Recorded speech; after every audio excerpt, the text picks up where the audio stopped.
Hello விவோஸ், welcome back. நமக்கு எக்ஸாமில் answer தெரியலனா நமக்கு தெரிஞ்ச பதில் எழுதி வைப்போம். அதெல்லாம் வாசித்து பார்த்தா ஒரு நாள் ஃபுல்லாக சிரிச்சுக்கிட்டே இருக்கலாம். ஆனால் நம்மளை விட பல பேர் அதிபுத்திசாலித்தனமாக ஆன்சர் எழுதி வச்சிருக்காங்களே, அதெல்லாம் பார்த்தா விழுந்து விழுந்து சிரிப்பீங்க. அதை தான் இன்னைக்கு நம்ம வீடியோவில் பார்க்க போகிறோம். அதுக்கு முன்னாடி ஒரு நிமிஷம் அதை கேளுங்க. நம்ம சேனல் வீடியோஸ் பார்த்து என்ஜாய் பண்ணுற நிறைய நண்பர்கள் சப்ஸ்கிரைப் பண்ணுறது இல்லை. நாங்கள் உங்களை சிரிக்க வச்சு என்டர்டெயின் பண்ண ரொம்பவே ஹார்ட் ஒர்க் பண்ணி தான் வீடியோஸ் பண்ணுறோம். இன்னும் அடுத்தடுத்து பெஸ்ட்டாக கொடுக்க எங்களை சப்போர்ட் பண்ணுற விதமாக சேனலை சப்ஸ்கிரைப் பண்ணிக்கோங்க. வாங்க வீடியோக்குள்ளே போகலாம். இங்கே தமிழ் இலக்கியம் பற்றி எழுதுகன்னு கேட்டிருக்கு. நல்ல கேள்வி. ஆனால் அதுக்கு நம்ம பைபிளை ஒருத்தன் பதில் எழுதியிருக்கான் பாருங்க. தமிழ் இலக்கியம் மிகப்பெரிய புத்தகமாக இருப்பதாலும் விலை அதிகமாக இருப்பதாலும் நான் அதை வாங்கவில்லை. அடப்பாவி. மேலும் தமிழ் இலக்கியம் பற்றிய நாசிரை நடத்தும் போது என் பாட்டி இறந்து விட்டதால் நான் அன்று வரவில்லை.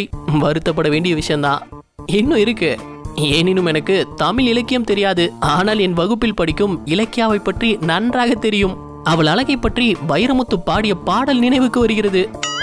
அழகே, பிரம்மனிடம் மனு கொடுக்க போயிருந்தேன், நீ என் மனைவியாக வேண்டும் என்று. டேய், என்னடா இதெல்லாம்? இலக்கியம் பத்தி கேட்டா இலக்கியாவை பத்தி எழுதி வச்சிருக்கா.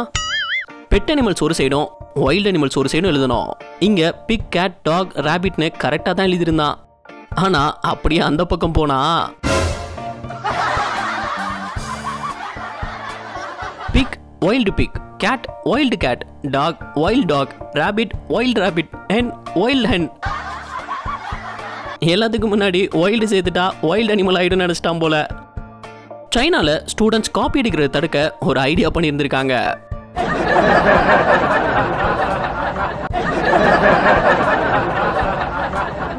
கிரிக்கெட் எப்படி விளையாடுறதுன்னு கேட்டா நீங்க என்ன பதில் சொல்லுவீங்க? டீமுக்கு 11 பேர், பவுலிங் பேட்டிங் இத்தனை ஓவர்னு எழுதியிருப்போம். ஆனா இவன் ஸ்டம்ப், பிச்சு, ஃபீல்டிங்னு வரைஞ்சே காட்டிட்டாப்ல. கீழே இதாண்டா கிரிக்கெட்டுன்னு பதிவு வேற.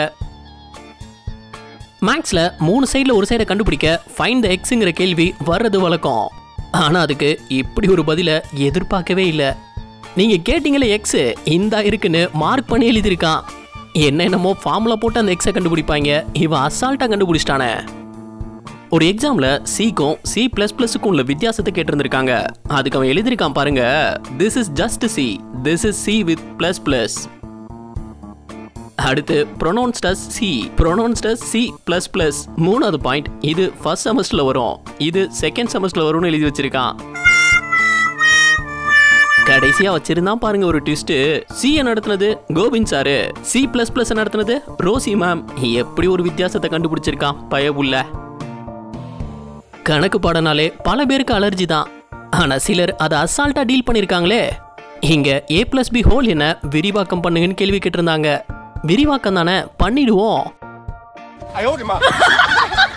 அவன் அதையே மறுபடியும் விரிவா எழுதியிருக்கான்.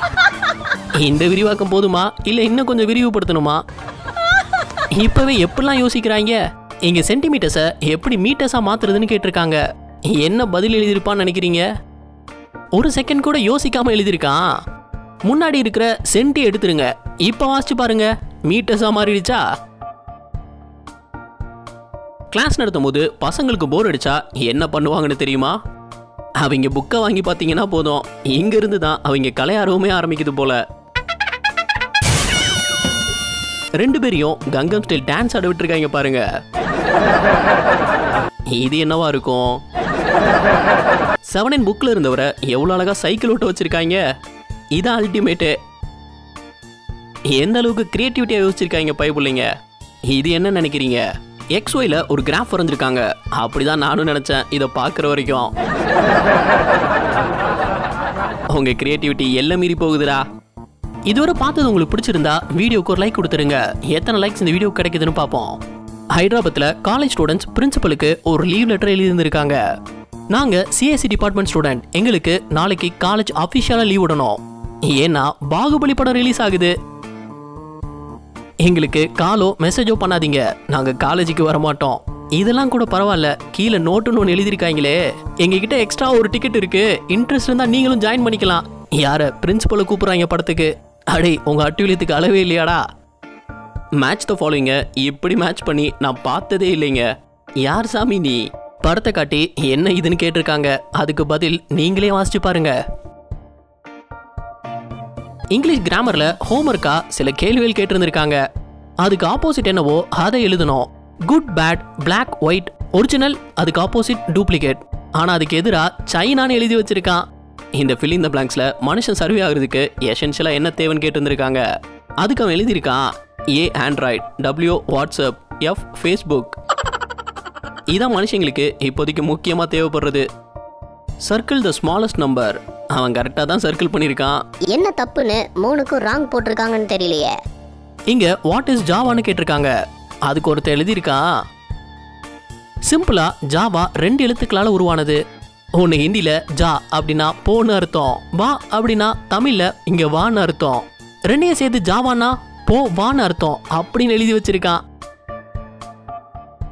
அடே, ஜாவா ஒரு கம்ப்யூட்டர் லாங்குவேஜ்னு ஒரு வார்த்தை கூட வரலையடா. ஹிந்தியும் தமிழையும் எப்படி இணைச்சிருக்கான்னு பாத்தீங்களா? இந்த பையன் ஆன்சர் ஷீட்ல எவ்வளவு புத்திசாலித்தனமா வரைஞ்சிருக்கான்னு மட்டும் பாருங்க. நான் என்ன எழுதியிருக்கேன்னு யாரும் பார்க்க கூடாது, டாப் சீக்ரெட் அது.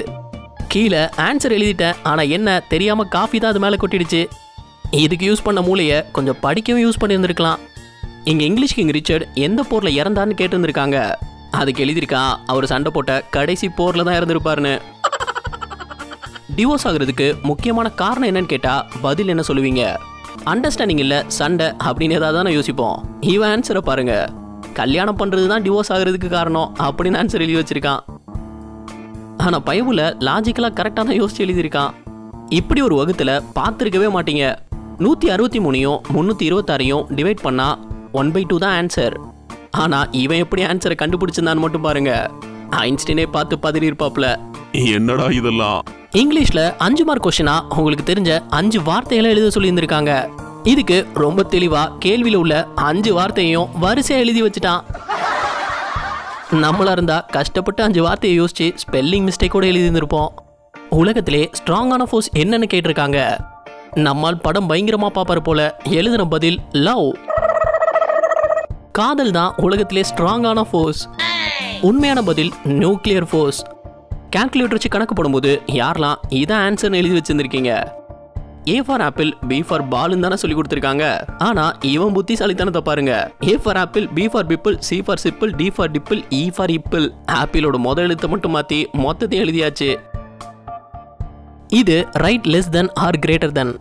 இந்த நம்பரை விட இது சின்னதா இல்ல பெருசான்னு எழுதணும். ஆனா அதுக்கு அவன் எழுதியிருக்கான் ஒரு எக்ஸாம்ல பியர் லேம்பர்ட்லான என்ன, அதோட விளைவுகள் என்னன்னு கேட்டிருக்காங்க. சற்றே யோசிச்சு ஒரு படத்துல மொத்தத்தையும் எக்ஸ்பிளைன் பண்ணிட்டாப்ல. பியர் அடிச்சா என்ன விளைவு, அதை தான் லேம்பர்ட் சொல்லுவாருன்னு வரைஞ்சி வச்சிருக்கான். இந்த வீடியோ உங்களுக்கு பிடிச்சிருந்தா லைக் பண்ணுங்க, ஷேர் பண்ணுங்க. அப்படியே ஸ்க்ரீன்ல தெரியுற இந்த ஐகானை கிளிக் பண்ணி நம்ம சேனலை சப்ஸ்கிரைப் பண்ணிக்கோங்க. இந்த வீடியோ பத்தின கருத்துக்களை கீழே கமெண்ட்ல தெரிவிக்கலாம். நாளைக்கு இன்னொரு வீடியோ வந்து பார்ப்போம். அது வரைக்கும் பை பாய்.